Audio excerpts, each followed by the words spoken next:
स्वर्ग जाने का असली हकदार कौन और वह कौन सा पाप है जिसे करने वाले मनुष्य को नरक जाने से कोई नहीं रोक सकता। आज एक प्राचीन कथा के माध्यम से हम आपको बताने का प्रयास करेंगे कि पूजा पाठ, दान धर्म, जप, तप आदि प्रकार के करोड़ों पुण्य के काम करने के बाद भी कुछ मनुष्य नरक में ही क्यों जाते हैं, तथा अत्यधिक घोर पाप करने पर भी कुछ मनुष्य को स्वर्ग की प्राप्ति किस पुण्य के कारण मिलती है। ऐसा वह कौन सा पुण्य है जो मनुष्य के करोड़ों पापों का नाश करता है, और ऐसा वह कौन सा पाप है जो उसके करोड़ों पुण्यों को नष्ट कर डालता है। तो चलिए दोस्तों, बिना देरी किए शुरू करते हैं। भगवान विष्णु क्षीर सागर में देवी लक्ष्मी के साथ शेषनाग की शैया पर विश्राम कर रहे थे। जल की लहरें शांत रूप से बह रही थीं और आकाश में एक दिव्य शांति फैली थी। उसी समय देवर्षि नारद वहां उपस्थित हुए। उनके चेहरे पर चिंता की रेखाएं थीं और भगवान विष्णु ने उन्हें देखते ही कहा, आइए देवर्षि, क्षीर सागर में आपका स्वागत है। आज किस प्रयोजन से पधारे हैं? अवश्य ही कोई महत्वपूर्ण समाचार लेकर आए होंगे। नारद जी ने भगवान विष्णु को प्रणाम किया और बोले, हे प्रभु, मैं यमपुरी की यात्रा करके आ रहा हूँ। वहाँ मैंने एक अद्भुत घटना देखी जो मेरी समझ से परे है। मैंने देखा कि कुछ पुण्यात्माएं नरक में जा रही थीं, जबकि कुछ पापी स्वर्ग में। यह देखकर मुझे बड़ा आश्चर्य हुआ। कृपया मुझे यह बताइए कि कौन नरक जाता है और कौन स्वर्ग, और यह कैसे तय होता है। भगवान विष्णु ने नारद की बात सुनकर मुस्कुराते हुए कहा, देवर्षि, संसार में कर्मों का फल मनुष्य के आंतरिक उद्देश्य और विवेक पर निर्भर करता है। कई बार जो प्रकट रूप से पुण्य दिखते हैं वे भी पाप हो सकते हैं। इस विषय में एक प्राचीन इतिहास कहा जाता है जो आज मैं आपको सुनाता हूँ। इस कथा को सुनकर आपको आपके सभी प्रश्नों के उत्तर मिल जाएंगे। इसीलिए आप इस कथा को ध्यान से पूरा अवश्य सुनिए। जो भी इस कथा का श्रवण करता है उसके कोटि कोटि पाप नष्ट होते हैं और उसे विष्णु लोक की प्राप्ति होती है। देवर्षि कहते हैं, हे प्रभु, आपके मुख से इस कथा को सुनना मेरा सौभाग्य है। मैं इस कथा को ध्यान से पूरा अवश्य सुनूंगा और इसका प्रचार करूंगा। फिर भगवान विष्णु नारद जी को वह कथा सुनाने लगते हैं। यह कथा अत्यंत ज्ञानवर्धक है। इस कथा में मनुष्यों द्वारा किए जाने वाले पाप और पुण्यों का वर्णन किया गया है तथा उसके आधार पर मिलने वाली सजाओं के बारे में बताया है। इसीलिए प्रत्येक मनुष्य को यह कथा ध्यान पूर्वक सुननी चाहिए। आधा अधूरा ज्ञान घातक होता है। इसीलिए दोस्तों, आप इस कथा को पूरा अवश्य सुनिए। तो चलिए आपको सुनाते हैं वह कथा। भगवान विष्णु कहते हैं, हे देवर्षि, पूर्व काल की बात है। मध्य देश के एक नगर में एक ही समय पर 5 मनुष्यों की मृत्यु हो जाती है और वे सभी मृत्यु के पश्चात यमलोक में पहुंच जाते हैं। यमलोक पहुंचने पर वहां का दृश्य देखकर वे सभी भयभीत हो जाते हैं। उनका अंग अंग कांपने लगता है। यमलोक में विशालकाय आकार वाले यमराज सुवर्ण से बने सिंहासन पर विराजमान होते हैं। उनके पास चित्रगुप्त बैठे होते हैं, जिनके पास सभी प्राणियों का लेखा जोखा रखा हुआ है। यम के दूत प्राणियों को आगे धकेल रहे होते हैं। कुछ मनुष्य जोर जोर से विलाप कर रहे होते हैं, तो कुछ मनुष्य अत्यंत प्रसन्न होकर चल रहे होते हैं। स्वर्ग के द्वार से सुंदर प्रकाश दिखाई पड़ रहा होता है, तो वही नरक के द्वार से धधकती हुई अग्नि की ज्वालाएं दिखाई पड़ रही होती है। इस भयानक दृश्य को देखकर वे पांचों एक दूसरे से बात करने लगते हैं और अपने अपने पाप के विषय में चर्चा कर रहे होते हैं। उन 5 में से 4 लोगों ने अपने जीवन में बहुत पाप कर्म किए हुए होते हैं और उन सभी को यह जान पड़ता है कि अब वे चारों ही नरक में ही जाने वाले हैं। उन चारों में एक चोर होता है, दूसरी वेश्या होती है, तीसरा विद्वान ब्राह्मण होता है, तो चौथा एक राजा का सैनिक होता है तथा 5वां एक धनवान किसान होता है। वे पांचों अपने अपने कर्म फलों को भुगतने के लिए तैयार होते हैं। फिर एक एक करके सभी पापी और पुण्य आत्माएं आगे चल रही होती हैं। वे चारों एक दूसरे के पाप कर्मों के बारे में बताने लगते हैं। सबसे पहले वह चोर बोलने लगता है। उसकी आवाज कांप रही थी और उसके चेहरे पर गहरा पछतावा था। उसने गहरी सांस लेते हुए कहा, भाइयों, मेरा नाम हरिदास है। मैं जानता हूं कि मैंने जीवन भर बहुत पाप किए हैं, मैंने दूसरों का धन चुराया, उन्हें तकलीफ दी और कभी कभी उनका जीवन भी बर्बाद किया। मैं जानता था कि जो मैं कर रहा हूँ वह गलत है, लेकिन मेरे पास कोई विकल्प नहीं था। परिवार भूखा था, मेरे पास कोई काम नहीं था और हर कोई मुझे दुत्कारता था। मैंने चोरी से जो धन पाया उससे मैंने अपने परिवार का पेट भरा, पर अब मुझे इस बात का पछतावा है कि मैंने कितने लोगों को दुख पहुंचाया। अब यमराज मुझे दंड देंगे। मुझे डर है कि मुझे नरक की यातनाएं झेलनी पड़ेंगी। यह कहते हुए हरिदास की आंखों से आंसू बहने लगे। उसकी आवाज़ थरथराने लगी और उसका चेहरा अपराध बोध से भर गया। इसके बाद कमलिनी, जो एक वेश्या थी, अपनी व्यथा व्यक्त करने लगी। उसकी आवाज में भी दर्द और ग्लानि थी। उसने गहरी उदासी के साथ कहा, मेरा नाम कमलिनी है। मैं जानती हूँ कि शास्त्रों के अनुसार जो स्त्री कई पुरुषों से संबंध बनाती है उसे नरक में भेजा जाता है, लेकिन मैंने यह सब जानबूझकर नहीं किया। जब मैं छोटी थी, एक दुष्ट व्यक्ति ने मुझे जबरदस्ती उठाकर वेश्या बना दिया। मेरी इच्छा नहीं थी कि मैं यह जीवन जीऊं। मैं चाहती थी कि मैं किसी सम्मानजनक जीवन में होती, लेकिन मेरे पास कोई रास्ता नहीं था। मैंने न चाहते हुए भी वह सब सहा जो मेरे साथ हुआ। अब मुझे नहीं पता कि मेरे इन पापों का क्या होगा। मुझे यह भी नहीं पता कि अगले जन्म में मुझे किस रूप में जन्म लेना पड़ेगा। मैं नरक जाने के लिए तैयार हूँ, क्योंकि मैंने जो कुछ किया उसकी कोई माफ़ी नहीं हो सकती। कमलिनी की आंखों से आंसू बहने लगे। उसकी आत्मा में गहरा दर्द था, मानो वह अपने पूरे जीवन का भार अपने कंधों पर महसूस कर रही हो। उसकी आंखों में वह पीड़ा झलक रही थी जिसे उसने सालों तक छुपाए रखा था। फिर सूर्यकेतु, जो राजा का सैनिक था, उसने बोलना शुरू किया। उसकी आवाज भारी और उदास थी, मानो उसे अपने जीवन के पापों का एहसास हो रहा हो। उसने दुख भरे स्वर में कहा, भाई, मेरा नाम सूर्यकेतु है। हम चारों में सबसे बड़ा पापी तो मैं ही हूँ। मैंने बहुत बड़े पाप किए हैं। मैं राजा का सिपाही था, इसीलिए मैं लोगों पर जोर जबरदस्ती करता था। मैंने कितनों के प्राण लिए हैं, ना जाने कितने मासूम लोगों को सताया है, ना जाने कितने निर्दोष लोगों को मेरे हाथ से दंड मिला है। यमराज मुझे कभी क्षमा नहीं करेंगे और मैं निश्चित ही नरक में ही जाऊंगा। लेकिन मैंने ये सभी पाप जानबूझकर नहीं किए हैं। अपने प्राणों के भय से और परिवार के पालन पोषण के लिए मुझे ये पाप करने पड़े हैं। हमारा राजा जो कहता था उसका पालन हमें करना पड़ता था। राजा के विरुद्ध भला कोई साधारण मनुष्य कैसे जा सकता है? ये सभी पाप करते हुए मुझे अत्यंत दुख भी होता था और मैं जानता था कि ये पाप करने से मुझे नरक की ही प्राप्ति होगी, किंतु परिवार के मोहवश होकर मैंने ये काम किया है। लेकिन पाप तो पाप होता है, पाप करके पश्चाताप करने का क्या फायदा? इसीलिए मेरा नरक में जाना तो तय है। उसके बाद वो विद्वान पंडित बोलता है, भाई, हम चारों में से सबसे बड़ा पापी तो मैं हूँ। तुम लोगों ने जो पाप किए हैं वो जाने अनजाने में किए हैं, या किसी ने तुमसे ज़बरदस्ती करवाए हैं या मजबूरी में किए हैं। किंतु मैं तो विद्वान था, मैं सब सत्य असत्य जानता था। मुझे सच और झूठ का ज्ञान था, लेकिन फिर भी मैंने धन के लोभवश ये पाप किए हैं। शास्त्र कहते हैं कि जो सब कुछ जानकर भी पाप करता है वह निश्चित ही नरक में गिरता है। मैंने अपने ज्ञान का दुरुपयोग किया है। मैंने अपने ज्ञान का उपयोग लोगों की सहायता के लिए नहीं, बल्कि धन को कमाने के लिए किया है। मेरे घर की परिस्थिति अत्यंत गरीब थी। मेरे पिता भिक्षा मांगकर गुजारा करते थे, लेकिन मैंने अपने घर की गरीबी को दूर करने के लिए धन लेकर ज्ञान देने की चेष्टा की है। शास्त्र कहते हैं, जो विद्वान ब्राह्मण अपने ज्ञान का दुरुपयोग करता है उसे निश्चित ही नरक में जाना पड़ता है। मैंने लोगों को ज्ञान देने के बदले में उनसे धन लिया है, कभी किसी को मुफ्त में ज्ञान नहीं दिया। इसीलिए आप चारों में सबसे बड़ा पापी तो मैं ही हूँ और मुझे ही नरक में जाना पड़ेगा। वाचस्पति के चेहरे पर पश्चाताप की गहरी लकीरें साफ दिखाई दे रही थीं। उसकी आंखों में आंसू थे और उसका सिर शर्म से झुका हुआ था।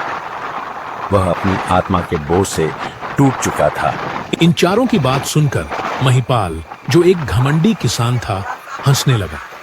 उसके चेहरे पर घमंड और अहंकार साफ दिख रहा था।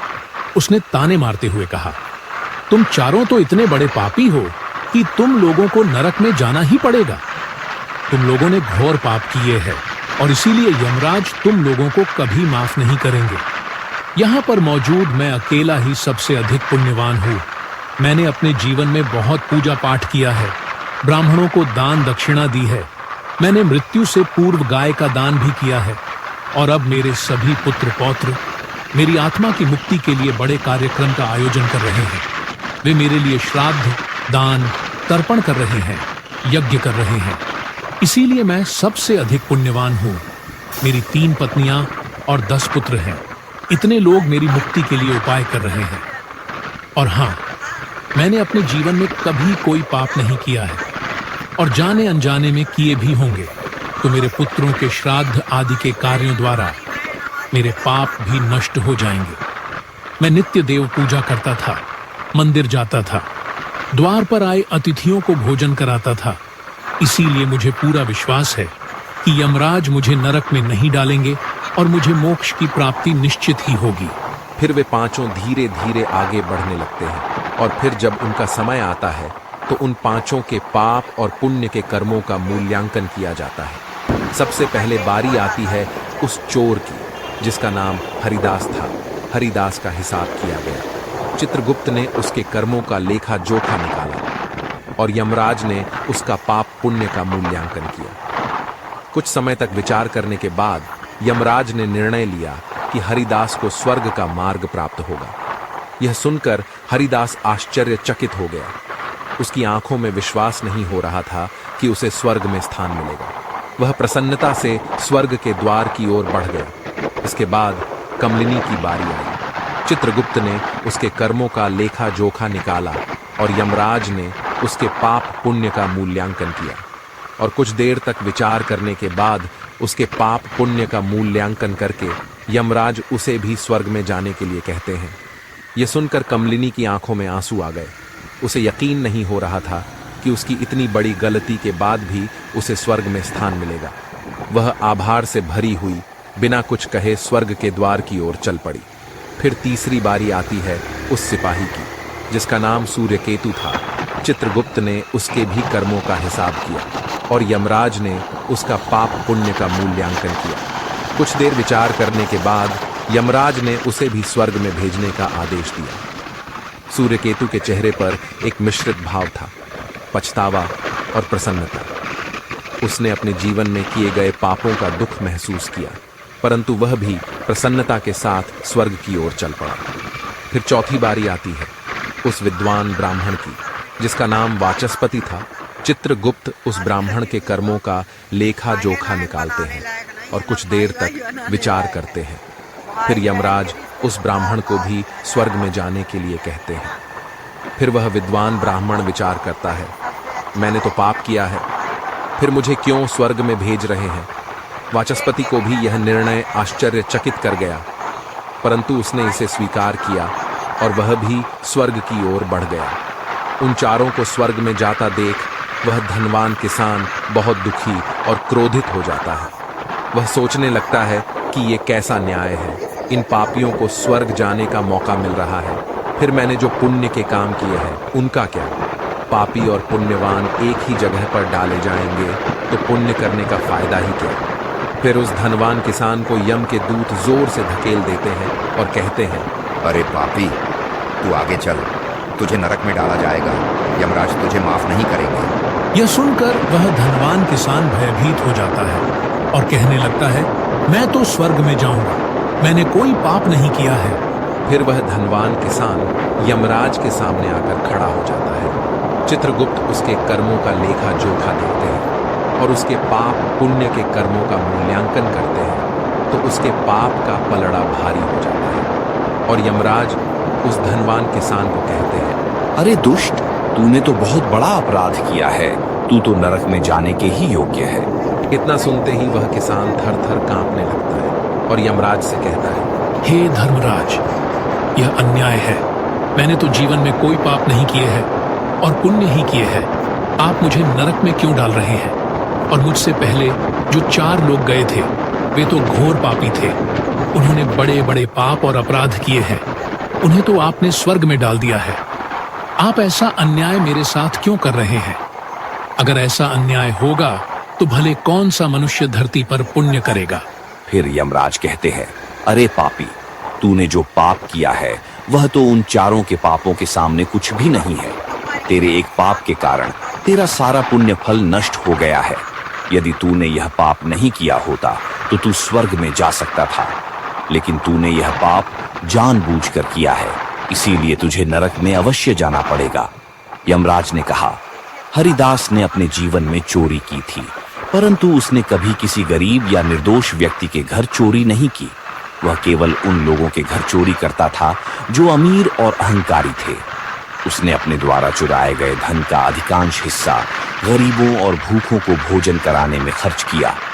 हरिदास का हृदय दयालु था और उसने अपने जीवन में कई भूखों को अन्न और पानी दिया है। उसके ये पुण्य उसके पापों से बड़े थे, इसलिए उसे स्वर्ग का मार्ग प्राप्त हुआ।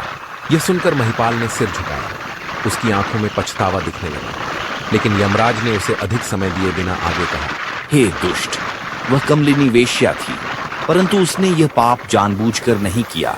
उसे जबरन वेश्यावृत्ति में धकेला गया था, लेकिन उसने अपने जीवन के अन्य समय में पशु पक्षियों और बेसहारा जानवरों की सेवा की। उसने हर रोज पक्षियों को दाना डाला और घायल जानवरों की देखभाल की। उसकी आत्मा में करुणा थी और उसके ये पुण्य उसके जीवन के पापों से अधिक थे, इसलिए उसे भी स्वर्ग में स्थान मिला। फिर यमराज ने कहा, उस सिपाही सूर्यकेतु ने अपने जीवन में अनगिनत लोगों के प्राण लिए हैं, परंतु वह अपने राजा के आदेशों का पालन कर रहा था।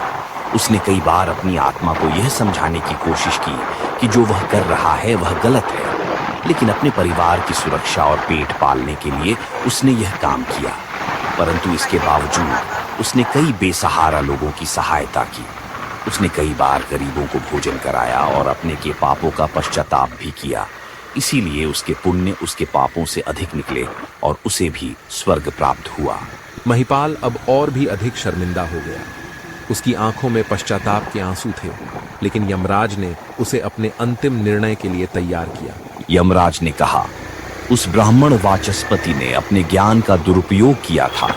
उसने धन के लोभ में आकर अपने शास्त्रों के ज्ञान का व्यापार किया, परंतु उसने अपने जीवन में कभी किसी को मुसीबत में नहीं छोड़ा। उसने निर्धनों की सहायता की, गौ सेवा की और अपनी विद्या के माध्यम से कई लोगों का उद्धार किया। उसके ये पुण्य उसके पापों से बड़े थे, इसलिए उसे भी स्वर्ग का मार्ग प्राप्त हुआ। इतना सुनकर वह धनवान किसान बोलता है, हे धर्मराज, इन चारों ने जो भी पुण्य किए हैं वो तो मैंने भी किए हैं, बल्कि उनसे ज्यादा किए हैं। फिर भी मैंने ऐसा कौन सा पाप किया है जो मुझे नरक में भेजा जा रहा है? यमराज कहते हैं, हे दुष्ट, याद कर तूने उस अबला विधवा नारी पर गलत लांछन लगाया था कि उसने तेरे घर पर चोरी की है, और इसके साथ ही तूने उसके ऊपर कई अन्य गलत लांछन लगाए थे। उसे व्यभिचारिणी और वेश्या कहकर उसके चरित्र का हनन किया है, और राजा ने उसे सत्य समझकर उस अबला विधवा नारी को मृत्यु दंड दे दिया था। महिपाल, तुमने जीवन में कई पुण्य किए, परंतु एक पाप ने तुम्हारे सभी पुण्यों को नष्ट कर दिया। तुम्हारा झूठा आरोप वह निर्दोष स्त्री पर जिसने उसकी जान ले ली, वह तुम्हारे सारे पुण्यों का विनाशक बना। मनुष्य के पुण्य और पाप दोनों ही उसके कर्मों का फल होते हैं, लेकिन दूसरों पर झूठे आरोप लगाने का पाप सबसे बड़ा होता है और इसका प्रायश्चित नहीं हो सकता, इसलिए तुम्हें नरक जाना होगा। महिपाल अब भयभीत हो गया। उसने कांपते हुए कहा, परंतु मैंने ऐसा जानबूझकर नहीं किया था। मुझे नहीं पता था कि मेरे इस आरोप से उसकी मृत्यु हो जाएगी। मैं केवल अपने धन की रक्षा कर रहा था। यमराज कहते हैं, हे पापी, मनुष्य ब्रह्म हत्या, चोरी, मदिरापान आदि प्रकार के घोर पापों से भी प्रायश्चित करके मुक्त हो सकता है, किंतु दूसरों पर गलत लांछन लगाने पर कोई प्रायश्चित नहीं है। जो दूसरों पर गलत आरोप करता है, सत्य जानकर भी दूसरों को झूठ कहकर उनके ऊपर दोष डालता है, वह तो सबसे बड़ा पापी है।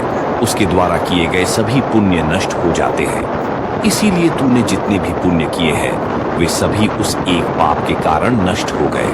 महिपाल की आंखों से आंसू बहने लगे। उसकी आवाज कांप रही थी जब उसने कहा, हे धर्मराज, मैंने अपने जीवन में अनेकों दान किए, देवताओं की पूजा की, ब्राह्मणों की सेवा की, परंतु यह एक पाप जिसे मैंने सोचा भी नहीं था कि इतना बड़ा होगा, मेरे सारे पुण्य नष्ट कर देगा। क्या कोई प्रायश्चित नहीं है जिससे मैं इस पाप से मुक्त हो सकूं? यमराज ने उसे कठोरता से देखा और कहा, नहीं महिपाल, तुमने अपने जीवन में उस निर्दोष स्त्री पर जो आरोप लगाए थे, उनका परिणाम यह है कि तुम्हारे पुण्य सभी नष्ट हो गए। अब तुम्हें नरक की यातनाओं का सामना करना पड़ेगा। फिर यमराज यमदूतों को कहकर उस पापी किसान को नरक ले जाने के लिए कहते हैं। महिपाल यमराज के इस कठोर निर्णय से टूट चुका था।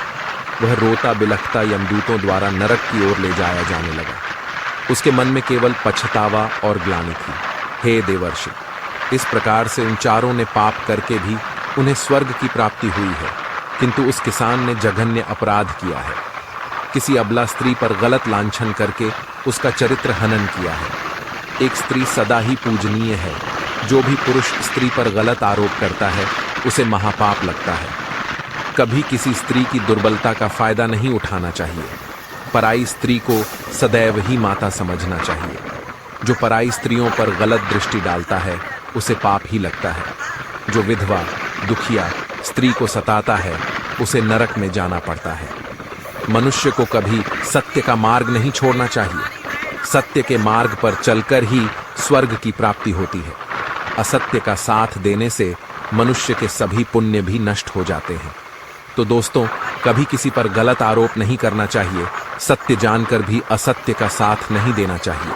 जो दूसरों पर गलत आरोप डालता है उसे यमराज कभी क्षमा नहीं करता है। उम्मीद है आपको यह कथा पसंद आई होगी। वीडियो को लाइक जरूर करें और कमेंट में जय श्री कृष्ण अवश्य लिखें। साथ ही चैनल को सब्सक्राइब करें। आप सभी का धन्यवाद।